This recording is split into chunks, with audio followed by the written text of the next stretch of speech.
We in Massachusetts have had same-sex marriage forced upon us for 7 years now.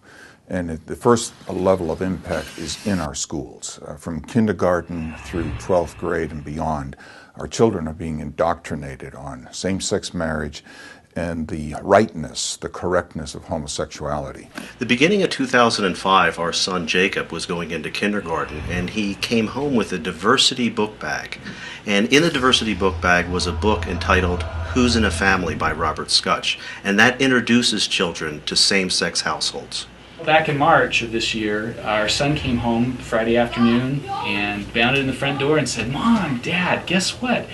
Our teacher read us the funniest book. It was so silly. It was about a prince who was getting married, but he didn't marry a princess. He married a prince." That afternoon, we sent the teacher an email message. The teacher called back and said that yes, it was a book about two princes who got married. King and King. It's a story that introduces the idea of men having a romantic relationship and getting married. We were shocked. And your son is how old? He's 7 years old, in 2nd grade. And they read this book to him? Yes, in the formal classroom setting with his teacher as an authority figure presenting this concept as something that is good and right and the way things should be.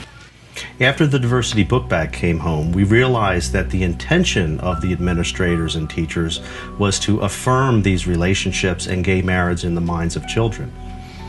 When we went into the school, what we requested is parental notification when these issues are brought up by adults within the school, and the option to opt our child out of this type of indoctrination.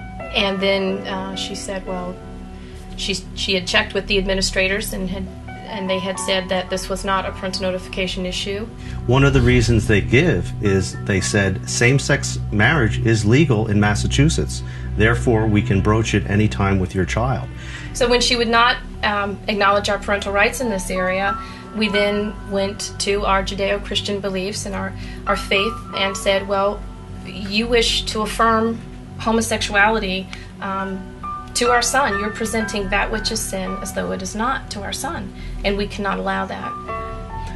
To make a long story short, the accommodation they gave was to put me in handcuffs and send me to jail. And they were willing to handcuff a father and send him to jail. It was a 6x8 cell, filthy. But, you know, I felt I didn't have a choice at that point in order to fulfill my role and duty as a father.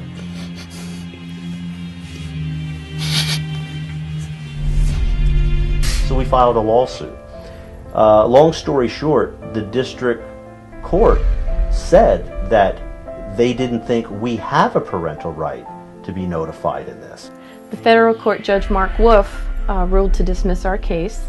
Every citizen should take the time to go read his judgment. He spoke about this book, Changing Minds, in which, to paraphrase, he believes that it's the school's job to change the minds of the young children, that they are indeed young and impressionable. So it's translating directly into what the courts did on gay marriage, and then teaching the children it's okay. And in fact, you could be gay too. I even put this concern to the chairman at the time of the school committee. A little girl saying, "I love my girlfriend, I must be gay." And he said, "David, I have no problem with that whatsoever, about children being told this and thinking they're gay at a very early age." One mother shared with me how she and her son were out doing yard work, and a neighborhood child came up and asked at the age of 6 or 7 years old if it was all right for this little boy to marry her son when he grew up. And the mother was aghast and said, well, no, of course not. That wouldn't be right. And the little boy said, "Oh yes, in Massachusetts, I can marry a man when I grow up."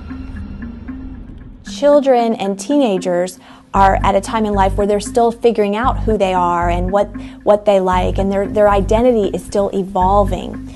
And so when they begin to label themselves as homosexual, gay, or lesbian, bisexual, when they adopt those labels at a time in life when they're still evolving, that can have the effect of closing out other options for themselves.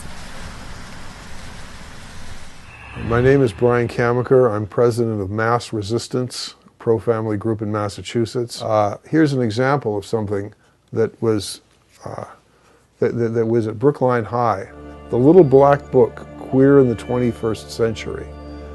This was picked up at Brookline High School at a gathering of teachers and kids pushing the gay agenda at that school. This is so disgusting that I can't really read it to you. It tells kids how to safely perform a variety of homosexual sex acts. It tells where you can meet other kids who are homosexual or homosexual men. It was published by the AIDS Action Committee with money, as it says, from the Boston Department of Health, the Massachusetts Department of Public Health, and other groups that get public money. The Holy Grail is same-sex marriage is legal, therefore you can't stop us from talking about it.